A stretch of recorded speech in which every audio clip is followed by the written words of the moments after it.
Hello everyone. आज के इस क्लास में हम लोग डिस्कस करने वाले हैं ट्रायंगल इनइक्वालिटी कॉम्प्लेक्स प्लेन में, और इससे रिलेटेड हम लोग कुछ सम्स भी करेंगे। तो आइए देखते हैं ट्रायंगल इनइक्वालिटी का जो प्रॉब्लम है या फिर थ्योरी जो है। एक है कि आपका a माइनस सी, इसका modulus less than equal to a minus B minus C होता है। और z1 z2 अगर दो कॉम्प्लेक्स नंबर हो तो modulus of z1 z2 less than equal to mod of z1 mod of z2 होता है। और difference of two complex number always less than the third side.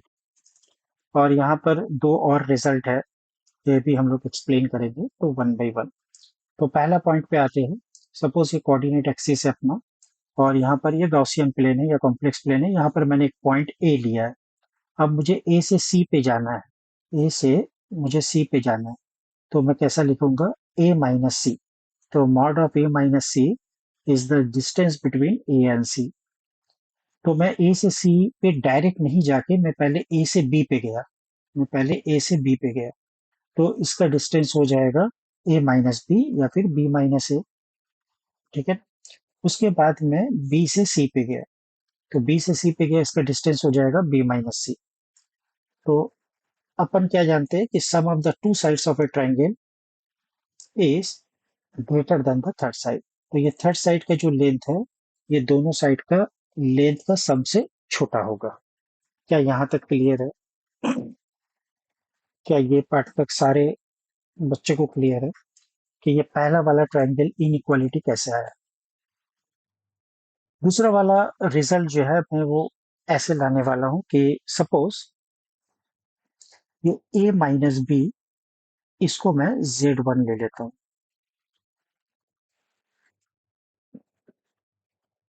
और b माइनस सी, इतना टोको मैं z2 पकड़ लेता हूँ कॉम्प्लेक्स नंबर। अब ये दोनों को आप ऐड करो, तो a माइनस बी क्या आएगा एडिशन करके, a minus b plus of b minus c. b और b कटा a माइनस सी। तो यहाँ पर आप लिख सकते हो z1 प्लस z2, ये दोनों का addition less than equal to mod of z1 plus mod of z2। तो ये मैंने दूसरा रिजल्ट को भी दिखा दिया। अब थर्ड रिजल्ट पे जाते हैं। थर्ड रिजल्ट पे, तो थर्ड रिजल्ट पे जाने के लिए मैं a माइनस सी को अब z1 पकड़ूंगा। ये आ गया z1 lesser than equal to a minus B को मैं z2 पकड़ूंगा। ठीक है ना। अब आप देखो z1 माइनस z2 क्या होता है, a minus C minus A plus B. ये आ गया आपका z1 माइनस z2 का वैल्यू। तो ये वाला b माइनस सी को आप लिखोगे z1 माइनस z2। अब मैं सिंपली z2 को यहाँ लेके आता हूँ, तो that is z1 minus mod of z2 lesser than equal to mod of z1 minus z2। ठीक है ना। अब ये जो डिफरेंस है ये पॉजिटिव या नेगेटिव पे समझ में नहीं आ रहा है कि z1 बड़ा है या z2 का मॉड बड़ा है या z1 का मॉड बड़ा है। तो इसको कंफ्यूजन को दूर करने के लिए एक काम करते हैं हम लोग, कि z1 और z2 को स्विच कर लेते हैं। मतलब z1 के प्लेस में z2 बैठाते हैं। तो आप देखेंगे ये रिजल्ट कुछ ऐसा दिखेगा। 3 नंबर रिजल्ट ये कुछ ऐसा दिखेगा, z2 मॉड माइनस z1 का mod lesser than equal to mod of z2 minus z1। अब z2 और z1 का मॉड जो होता है, ये z1 माइनस z2 का भी मॉड सेम ही होगा। तो ये जो रिजल्ट है, इसको अगर आप बोलेंगे अल्फा, और ये वाले रिलेशंस को बीटा। तो आप ध्यान से देखिए ये दोनों कैसा है देखने में। ये वाले पार्ट को अगर मैं पूरा को x कॉल कर दूं, तो x lesser than equal to 2, मान लो इसको मैंने 2 बोल दिया। तो ये वाला पार्ट से क्या आ गया, minus X lesser than equal to 2। मतलब x का जो न्यूमेरिकल वैल्यू है वो हमेशा 2 से छोटा है। तो फिर कैसा लिखना है, ये दोनों को कंबाइन करने से we can write mod of x lesser than equal to 2। तो हम लोग क्या करेंगे, x के ऊपर में मॉड लगा देंगे, तो mod of z1 minus z2 पूरा का mod lesser than equal to mod of z1 minus z2। ठीक है ना। तो ये ट्राइंगल इनइक्वालिटी का तीन फॉर्म है। ठीक है ना। ये ट्राइंगल इनइक्वालिटी का तीन फॉर्म है, ये आपको याद रखना है। ये तीनों इक्विवेलेंट फॉर्म है और यहाँ पर इक्वल टू साइन भी है। अब मैं इसको एक्सप्लेन करूंगा। I think up to this there is no problem, आपको ये पार्ट क्लियर होगा। गाइस हम लोग बात करते हैं इक्वल टू साइन का। पहला केस में इक्वल टू कब आता है? अगर हम लोग पहला केस का बात करें तो पहला केस में इक्वल टू कब आता है? तो यहाँ पर मैं हम लोग जो है फॉर्म किए थे वो एक ट्रायंगल था कि मान लेते हैं अभी आपके केस में ऐसा होता है कि ये आपका ए पॉइंट है और आप ए से सी में जा रहे हो लाइक दिस, और बी पॉइंट जो है वो ए सी का ज्वाइनिंग लाइन पे कहीं पर है। ये बी पॉइंट है, ठीक है ना। तो इस सिचुएशन में क्या हो जाएगा कि ए माइनस सी, ए और सी का डिस्टेंस वो बराबर होगा ए और बी का डिस्टेंस प्लस बी और सी का डिस्टेंस। तो ये चीज आपको ध्यान रखना है कि अगर ए बी सी कोलिनियर है, एक ही लाइन पे है, ए बी सी अगर एक ही लाइन पे है तो आपका पहला केस में इक्वल टू साइन आता है, पहले वाले केस में। ठीक है ना। तो ये था पहला वाला केस में इक्वल टू साइन कब आता है। Consider the second case. Second case में इक्वल टू साइन कब आएगा? मान लो आप एक कॉम्प्लेक्स नंबर है जिसको आप वेक्टर की तरह भी ट्रीट कर सकते हो। तो ये आपका एक कॉम्प्लेक्स नंबर है z1, यही लाइन ऑफ सपोर्ट में और एक कॉम्प्लेक्स नंबर आ गया z2। तो दोनों का लाइन ऑफ सपोर्ट सेम है और डायरेक्शन सेम है। तो अगर डायरेक्शन सेम होता है, direction plus line of support, ये दोनों अगर सेम है दो कॉम्प्लेक्स नंबर का, then we can use the equal to sign. मतलब आप लिख सकते हो z1 प्लस z2, इसका modulus is equal to mod of z1 plus mod of z2। यहाँ पर भी आपको एक चीज ध्यान में रखना है कि आप देख सकते हैं कि ये एक लाइन पे है।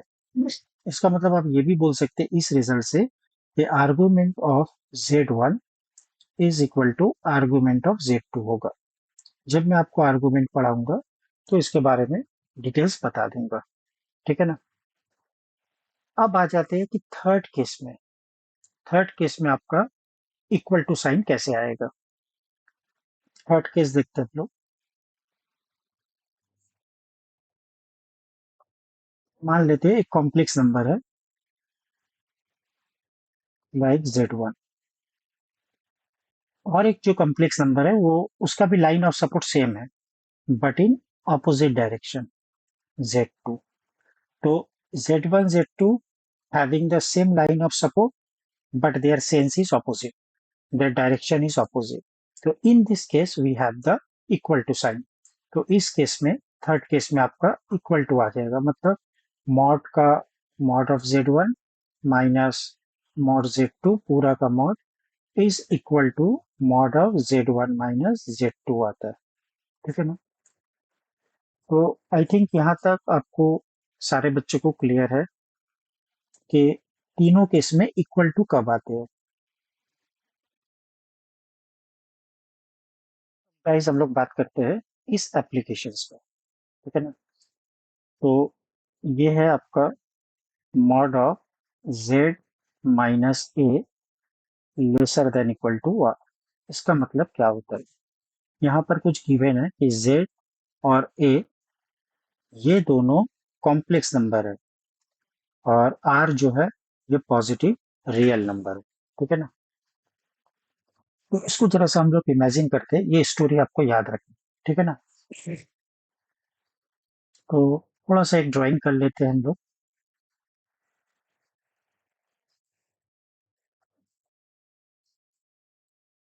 मान लीजिए ये सर्कल है।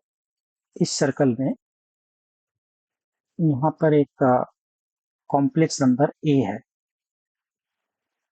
इसको हम लोग मतलब एक यहाँ पर एक खूंटी टाइप का, खूंटी आप समझते हैं ना, एक लैंटर्न टाइप का या रॉड टाइप का, वो लकड़ी का होता है, ठीक है ना, इसको खूंटी बोलते हैं, खूंटी।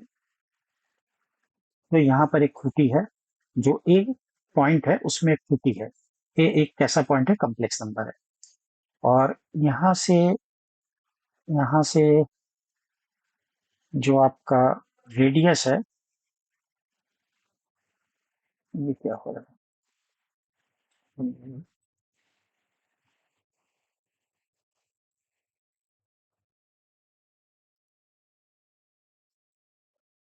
ठीक है ना? तो ये मैं दिखाना चाह रहा हूँ। ओ ओ एक्सटेंड,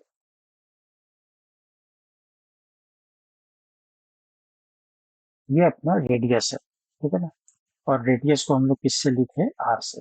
तो रेडियस को थोड़ा सा अलग कलर से दिखाते हैं आपको, ये वाला, ये रेडियस है, इसका लेंथ आपका आर है, ठीक है।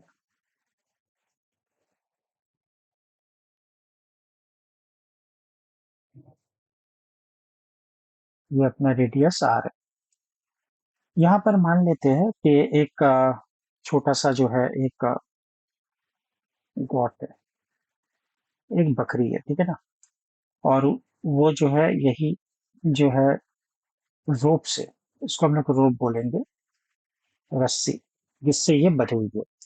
तो ये गोट जितना तो जगह, मैदान में जितना तो जगह चर चर के खा सकती है, उसी को हम लोग लिखते हैं mod of Z minus A less than equal to R. ये जो गॉट है, ये जो मूविंग पॉइंट है, यही कम्प्लेक्स नंबर जेड है, ठीक है ना। अब ये सारा फील्ड में जितना घास चर के खा सकती है, इसको हम लोग कौन सा इक्वेशन से लिखेंगे, mod of Z minus A lesser than equal to R. तो आपको याद रखना है, जेड कौन है, जेड जो है वो अपना गॉट है, बकरी, ये बकरी जो है ये गॉट है। तो जेड हो गया गॉट, ए क्या चीज है, खूंटी, जिसमें आपने उस बकरी को बांध के रखा है। और ये रस्सी, रोप, ये हो गया आपका, ये हो गया रेडियस। ये जो सर्कुलर रेडियस मैदान है, इसका रेडियस जो है आर है, ठीक है ना। तो ये पूरा पूरा मैदान का अंदर का और ये बाहर का ब्लू दाग भी इसके अंदर आ जाता है। तो आई होप पहला वाला जो इक्वेशन मैंने लिखा है सर्कल का, वो आप अगर कहीं भी देखेंगे तो आप उसको आइडेंटिफाई इजीली कर पाएंगे। अगर मैं आपको एक एग्जांपल देके पूछूं कि z minus I lesser than equal to 5 है, इसमें इंटरप्रिटेशन करिए कौन सा क्या है। तो ये आपका बकरी है, ये आपका खूंटी है, और ये आपका रस्सी या रोप है, ठीक है ना। तो आप बोलेंगे ये वाला रिप्रेजेंट करता है एक सर्कल को, इस सर्कल का सेंटर जो है वो आई है, इस सर्कल का रेडियस जो है वो आप बोलेंगे 5 है, ठीक है ना। एक एग्जांपल और ले लेते हैं कि मान लो आपको मैंने ऐसा दे दिया 2 टाइम्स ऑफ जेड, और प्लस दे दिया मैंने आपको 5, और यहाँ पर दे दिया लेसर देन इक्वल टू 1। तो आप सबसे पहले z का कोफिशिएंट को 1 बनाओ, तो ये z, ये 5/2, और 2 जो आपने कॉमन लिया था उससे 2 से डिवाइड कर दो। तो ये आपका रेडियस बना, ये आपका खूंटी बन गया, ये आपका बकरी बन गया, गॉट। तो आपने एक ऐसा सर्कल बना दिया जिसका जो है सेंटर आपको पता है। तो यहाँ पर z माइनस ऑफ 5/2 होता है, z माइनस ऑफ -5/2। तो यहाँ पर सेंटर हो जाएगा -5/2, ठीक है ना। -5/2, 0, क्योंकि रियल पार्ट -5/2 है, कॉम्प्लेक्स पार्ट 0 है, ठीक है ना। रेडियस आप लिख सकते हो हाफ, रेडियस आप लिख सकते हो हाफ, ठीक है। तो आई होप पहला वाला जो ये पिक्चर है, ये पिक्चर को मैं बोलता हूँ बकरी वाला पिक्चर, बकरी वाला पिक्चर। तो ये बकरी वाला जो मैदान है, ये आपके लिए एकदम सा क्लियर है, किसी भी बच्चे को इस कंसेप्ट में कोई भी डाउट नहीं होना चाहिए। तो नेक्स्ट कंसेप्ट को डिस्कस करते हैं हम लोग।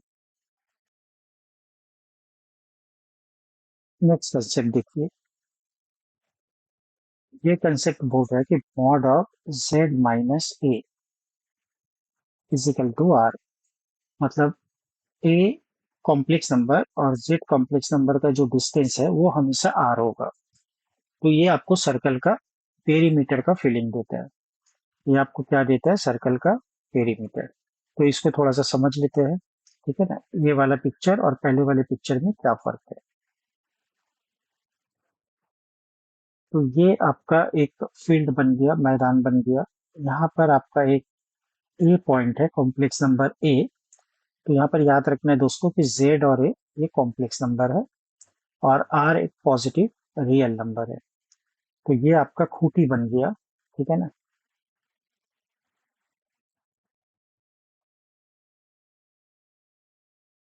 ये आपका रेडियस हो गया। तो पहले बार मैंने आपको क्या बताया था कि ये रेडियस जो है रस्सी है। अब ये रेडियस को मैंने रस्सी नहीं करूंगा, ये रेडियस को अब मैं नाम चेंज करके इसको मैं ले लूंगा रॉड।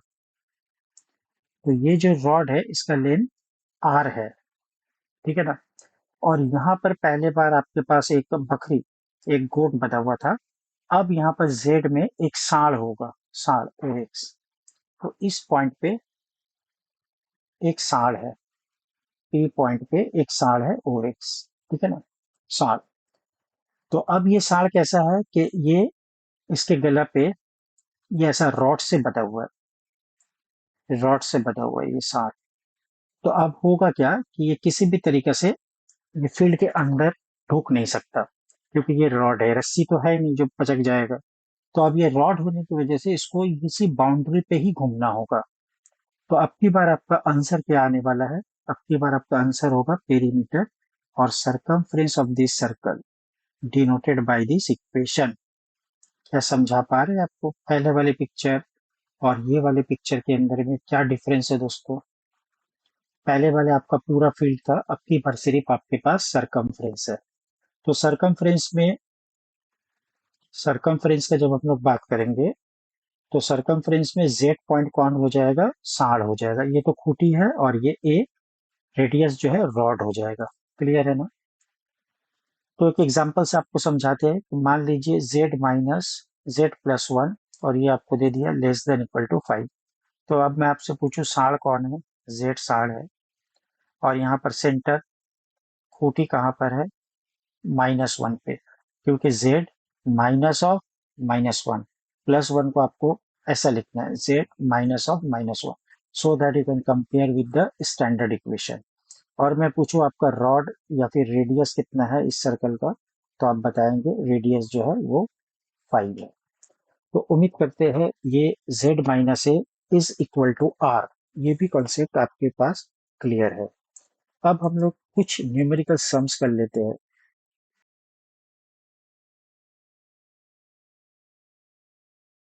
एग्जाम्पल कंसीडर करते हैं कि mod of Z plus five A less than equal to six है। तो आपको बोला है कि mod of Z plus two का मैक्सिमम और मिनिमम वैल्यू बताना है। तो यहाँ पर लेस देन इक्वल टू है, तो मैंने बताया था कि यहाँ पर जेड जो है वो गोट हो जाएगा। और ये माइनस फाइव, ठीक है ना, प्लस फाइव को आपको लिखना है माइनस ऑफ माइनस फाइव। तो ये क्या हो जाता है? खूटी हो जाता है। माइनस फाइव खूटी हो जाता है, मतलब ये सेंटर ऑफ द सर्कल होता है। तो ये माइनस फाइव यहाँ पर कहीं रहेगा। ठीक है ना। और आपको क्या पता चला कि यहाँ पर ये आपका रस्सी है, रोप है, मतलब रेडियस है। तो यहाँ से आप रेडियस ले लीजिए लाइक दिस। तो इसको कुछ दूसरा कलर यूज कर लेते हैं, रोप को लाइक दिस बनना। ये आपको सिक्स दिया गया। तो ये वाला पूरा ज्योमेट्री स्ट्रक्चर क्या हो जाएगा यहाँ से? तो आप बोल सकते हैं कि यहाँ से ये फील्ड के अंदर जितना कुछ है ये सारा जो है आंसर होगा। ठीक है ना, ये सारा जो है आंसर हो जाएगा। इसको कोई अलग कलर से दिखाते हैं, लाइक कुछ हल्का कलर ले लेते हैं, वायलेट ले लेते हैं। ठीक है, तो वायलेट यूज करते हैं हम लोग यहाँ पर। तो ये पूरा पूरा जो फील्ड है, ये पूरा फील्ड, ठीक है।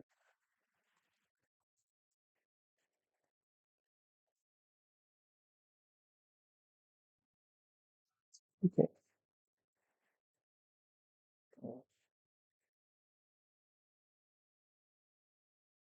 एक सेकेंड, मैं यहाँ पर थोड़ा सा गड़बड़ा दिया हूँ, क्योंकि ये तो सॉफ्टवेयर थोड़ा सा उल्टा सीधा काम कर दिया भाई। चलो ठीक है, मैं हाथ से ही ड्रॉ कर लेता हूँ। One minute।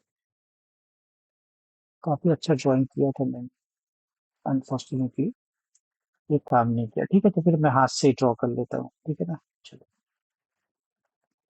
तो मैं ये समझाना चाह रहा था कि ये जो पहला वाला जो फिगर है, ये आपको एक सर्कल देता है। पहला वाला फिगर आपको एक सर्कल देगा जिसका सेंटर आपका -5 में है, और इसका रेडियस जो है, वो रेडियस कितना हो जा रहा है, 6 होगा रेडियस। ठीक है ना। तो इस मैदान का, इस फील्ड का सारा पार्ट जो है वो आंसर में आ जाएगा, लाइक दिस वन। ये पूरा आंसर है। ठीक है ना। ये पूरा रीजियन जो है, ये जेड का लोकस है। मतलब यहाँ पर अपना बकरी जो है घूम घूम के घास खा सकता है। अब यहाँ पर पूछा है कि इसका आपको मैक्सिमम मिनिमम बताना है। Z+2, जेड कौन सा एरिया में, ये पूरा एरिया में। तो Z+2, ये वाला अगर आप पार्ट देखेंगे तो ये इंडिकेट करता है Z ऑफ -2 का डिस्टेंस। तो यहाँ पर कहीं -2 भी होगा। ठीक है ना। ये -2 है। तो अगर मैं पूछूं कि Z, ये वाला पूरा एरिया में Z है, तो मिनिमम डिस्टेंस कितना होगा जब ये Z -2 से कोइंसाइड हो जाएगा, तो मिनिमम डिस्टेंस 0 आएगा। जब Z खुद -2 हो जाएगा, यहाँ पर का अगर आपको Z ले लेंगे, तो यहाँ पर 2 भी है और ये भी Z है, तो ये दोनों का डिस्टेंस 0। अगर बात करते हो मैक्सिमम डिस्टेंस कब आएगा, तो आप देख सकते हैं कि इसका मैक्सिमम डिस्टेंस इस पॉइंट पे होगा। विजुअली आप ऑब्जर्व कर सकते हैं, ये वाला जो पॉइंट है, ये पॉइंट, ये पॉइंट में आएगा मैक्सिमम डिस्टेंस। ठीक है ना। तो यहाँ से 5 पॉइंट है, -5, और ये रेडियस जो है 6 यूनिट है, तो ये वाला तो -11 है। तो -11 और -2, इन लोग का डिस्टेंस कैलकुलेट करना है, तो वही मैक्सिमम डिस्टेंस होगा। तो -11 -2, तो आप बोल सकते हैं कि -11 + 2 दैट इज 9। तो 9 इज द मैक्सिमम डिस्टेंस। तो कोई भी रकम का प्रॉब्लम को सॉल्व नहीं करके, सिर्फ ये जो दो मैंने आपको फॉर्मूला दिया गॉट और ऑक्स के ऊपर में, इसके बेसिस में हम लोग जेई मेंस लेवल का कुछ क्वेश्चंस को सॉल्व करते हैं। तो चलिए एक दो सम्स और सॉल्व कर लेते हैं। तो फिर नंबर 2 लेते हैं, जहां पर Z-5 less than equal to 2 है। तो फिर बताना है कि Z-10 का मैक्सिमम और मिनिमम वैल्यू क्या होगा। तो सबसे पहले इस इक्वेशन को हम लोग कंपेयर कर लेते हैं। ये अपना बकरी है, ये खूंटी है जहां पर वो बंधा हुआ है, और जो रस्सी से बंधा हुआ है उसका लेंथ जो है 2 है। ये अपना रोप है। तो ये एक मैदान में घास चर चर के खा रहा है। उस मैदान को पहले हम लोग ड्रॉ करने का कोशिश करते हैं। तो ये मैदान का सेंटर जो है, तो ये आपको एक सर्कल देगा।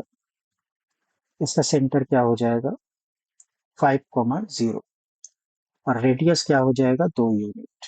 Radius 2 unit, US. इसको तरफ सही कर लीजिए, रेडियस 2 यूनिट। ठीक है ना। तो अपने पास एक सर्कल है लाइक दिस, और ये अपना एक्स एक्सिस ले लिया मैंने 5,0 पे। तो 2 यूनिट पीछे की तरफ जाएंगे, तो ये हो जाएगा 3,0, और 2 यूनिट आगे जाएंगे 7,0। तो इसका मतलब यहाँ पर कहीं पर ओरिजिन आने वाला है। ठीक है ना। तो ओरिजिन वगैरह वाई एक्सिस वगैरह यहाँ पर कहीं है। ठीक है। तो ये अपना फील्ड आ गया, और इस फील्ड में वो बेचारा जो बकरी है जेड है, वो घास चर चर के खा रहा है, लाइक दिस वन। पूरा फील्ड जो है वो उसका लोकस है। ठीक है ना। तो हम लोग को क्या कैलकुलेट करना है कि Z-10, जेड कहाँ पर है। जेड ये पीला पीला जो रीजियन है, येलो रीजियन है, कहीं भी हो सकता है। आई डोंट नो कहाँ पर है। पूरा एरिया को जेड बोलेंगे। तो ऐसा एक z आप खोजना है जिससे 10 का डिस्टेंस, z-10, इसका डिस्टेंस मिनिमम और मैक्सिमम हो।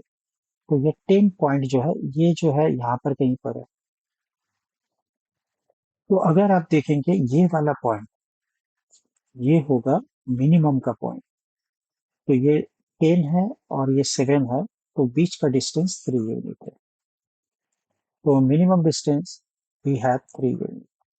और मैक्सिमम पॉइंट कौन सा आएगा डिस्टेंस, ये वाला जेड लेंगे जब, तो ये होगा वो जेड जिसके लिए 10 और इस जेड का डिस्टेंस मैक्सिमम होगा।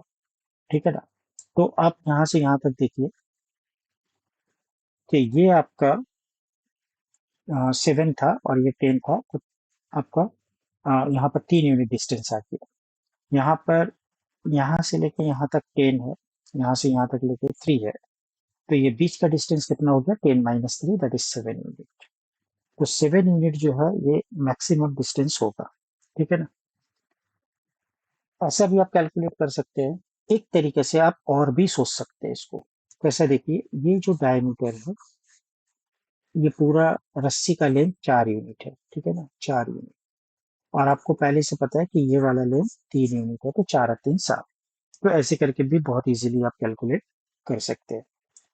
तो चलिए और एक दो सम्स करते हैं, कॉन्सेप्ट को क्लियर करते हैं।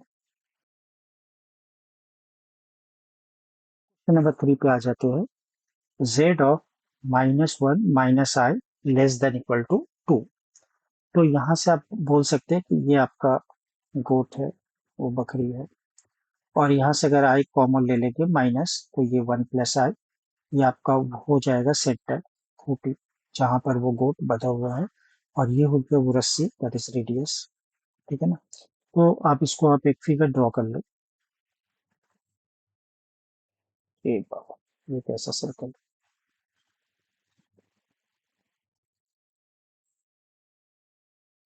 है ना। तो ये सर्कल का सेंटर है 1,1 पे, 1,1 पे सेंटर है। ठीक है ना। तो सेंटर इज एट 1,1। और रेडियस कितना है आपके पास, 2 रेडियस है। तो ये रेडियस हो गया 2। ठीक है, 2 यूनिट।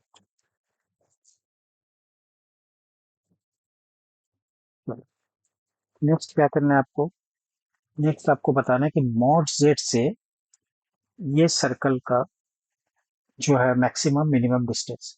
तो इसका सारा पॉइंट जो है वो जेड है। इसके ऊपर और इसके अंदर जितने भी पॉइंट है, वो सारे के सारे जेड है। ठीक है ना।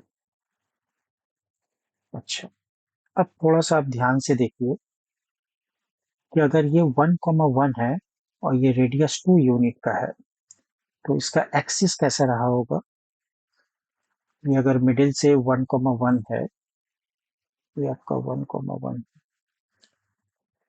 तो यहाँ पर कहीं एक्स एक्सिस रहा होगा, क्योंकि ये 1 और ये नीचे की तरफ 1 रेडियस। ठीक है ना। और ऐसा कहीं वाई एक्सिस भी आया होगा, सो दैट ये वाला यूनिट 1 और ये 1, पूरा रेडियस 2 है। तो ये आपका जो है ओरिजिन, ये एक्स एक्सिस है, ये आपका वाई एक्सिस है। क्योंकि रेडियस 2 यूनिट है, तो अगर ये 1,1 है, तो आ, एक नीचे की तरफ और चले जाएगा ये वाला पॉइंट में, और यहाँ पर ऐसा आ जाएगा। ठीक है ना। अब यहाँ पर बोला है z का मैक्सिमम मिनिमम डिस्टेंस बताओ। तो जब हम लोग लिखते हैं मॉड ऑफ z, तो इसको आप ऐसे भी सोच सकते हो, मॉड ऑफ z-0। मतलब ये पूछना चाह रहा है कि ओरिजिन से आपको डिस्टेंस कैलकुलेट करना है z का जो मिनिमम हो। ओरिजिन से z का डिस्टेंस को कैलकुलेट करना है जो मिनिमम हो। तो आपको पता है कि ये ओरिजिन है, और अगर z भी इधर ही रह जाए तो मिनिमम डिस्टेंस तभी 0 होगा।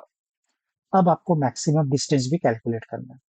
तो मैक्सिमम डिस्टेंस कैलकुलेट करने के लिए मेरा मानना है कि आप ये दोनों का डिस्टेंस को पहले कैलकुलेट कर लो। क्योंकि मैक्सिमम डिस्टेंस कैलकुलेट करने के लिए z को ये वाले पॉइंट पे आना होगा, तभी आपका मैक्सिमम डिस्टेंस आएगा। ठीक है ना, ओ से। तो ये 1 यूनिट और ये 1 यूनिट पाइथागोरस अप्लाई करेंगे तो √2 यूनिट। और सर्कल का रेडियस जो है, ये वाला रेडियस जो है, ये ऑलरेडी 2 यूनिट दिया हुआ है। तो आपका मैक्सिमम डिस्टेंस हो सकता है जेड का ओरिजिन से 2 + √2 यूनिट। आया समझ में बात? देखो क्लियर है। अब इसी के ऊपर आपको एक होमवर्क करना है कि z -(1 + i) और ये अगर इक्वल टू 2 दे दे तो फिर आप बताओ मॉड ऑफ z का मैक्सिमम वैल्यू क्या होगा और मॉड ऑफ z का मिनिमम वैल्यू क्या होगा, ये आपको कैलकुलेट करना है। एक सम और करते हैं गाइस, सेशन का आखिरी क्वेश्चन करते हैं। मॉड ऑफ z1 9 है, mod of z2 -3 - 4y 4i 4 के बराबर है। तो आपको बताना है z1 - z2 का मैक्सिमम और मिनिमम डिस्टेंस क्या होगा। तो mod of z1 is equal to 9, तो ये आप देख के अंदाजा कर सकते हैं कि ये साड़ वाला इक्वेशन का बारे में बात हो रहा है। साड़ वाला इक्वेशन, तो ये आपका रेडियस बन जाएगा, ये आपका खूंटी बन जाएगा, ये आपका साड़ बन जाएगा। तो आपको पहले एक सर्कल ऐसा ड्रॉ करना है, इसका सेंटर ओरिजिन पे है और वो ओरिजिन पे जो है खूंटी है, ये ओरिजिन पे खूंटी है। यहाँ पर एक रॉड से एक साड़ बंधा हुआ है, ठीक है ना, और ये ऐसा चक्कर लगा रहा है पेरीमीटर वाइज। दूसरा वाला इक्वेशन भी साड़ वाला इक्वेशन है, z2 -3 + 4i और ये बराबर 4 का है। तो ये आपका साढ़ 2 बन गया और ये जो है उसका सेंटर बन गया सर्कल का, जिसके इर्द गिर्द ये चक्कर काटने वाला है सेंटर का, और ये बन जाएगा रेडियस, ठीक है ना। तो 3, 4, तो ये जो बड़ा वाला सर्कल अभी मैंने जस्ट बनाया है, ये 9, 0 है और ये 0, 9 है। बाकी का पॉइंट का भी दरकार नहीं। तो 3, 4 कहाँ होगा ये हम लोग देख लेते हैं, ठीक है ना। अच्छा, इसको पहले हटा देते, इसका तो कोई जरूरत नहीं है। 3, 4, तो x = 3, y = 4, लाइक यहाँ पर कोई पॉइंट है 3, 4, तो इसको सेंटर बना के 4 रेडियस लेना है। तो अगर ये 3, 4 है, ध्यान से देखिए, ये अगर 3, 4 है, ये अपना 4, ये अपना 3, तो ये डिस्टेंस 5 होगी। ये डिस्टेंस कितना हो गया? 5 बाय पाइथागोरस। तो अगर ये 5 है और पूरा रेडियस 9 है, तो इसका मतलब बाकी का पोर्शन 4 है। बाकी का पोर्शन 4 है क्योंकि ये 5 है, तो ये 4 है, तभी तो 9 आएगा। ये सर्कल का रेडियस 9 है, तो 5 और 4 होना होगा। इसका मतलब यहाँ पर जो सर्कल है Z2 वाला, ये आर, ये इसको सेंटर करके यहाँ पर एक सर्कल बन रहा है, लाइक दिस वन, ठीक है ना। देखो भाई क्लियर है। अच्छा, यहाँ पर एक चीज और है कि ये 4 रेडियस है, तो ये 4 है, तो ये भी तो 4 है, तो इसको टच करते हुए निकलेगा, इसको जरूर टच करेगा, यहाँ पर टच होगा 4 यूनिट वाली। लेकिन ये 5 यूनिट है, तो इसको टच नहीं करेगा, वाई एक्सिस को टच नहीं करेगा बल्कि कट करेगा, टच नहीं कट करेगा, क्योंकि ये वाला लेंथ तो 3 यूनिट है और आपको यहाँ से यहाँ तक 4 यूनिट और जाना है। और सर्कल को थोड़ा ढंग से बनाते हैं, ये ऐसा गया, देन ऐसा गया, और देन फिर ऐसा आ गया, ठीक है ना। तो ये अपना सर्कल कैसा बना भाई? ये सर्कल कुछ ऐसा बना,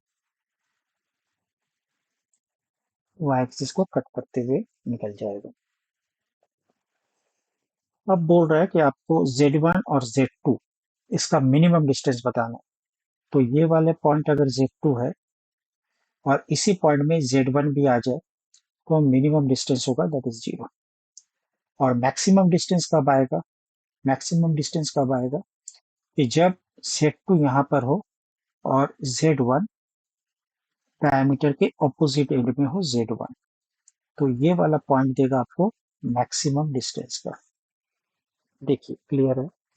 तो Z2 यहाँ पर हो और Z1 यहाँ पर हो, तो ये टोटल डायमीटर जो है ये दोनों के बीच में मैक्सिमम डिस्टेंस देगा and that will be. Hope guys आपको ये सेशन अच्छा लगा है, और जो भी आपके डाउट है तो आप जरूर कमेंट में लिखें। नेक्स्ट क्लास में एक बहुत अच्छा सा कॉन्सेप्ट लेके आते हैं। Till then bye, have a nice day.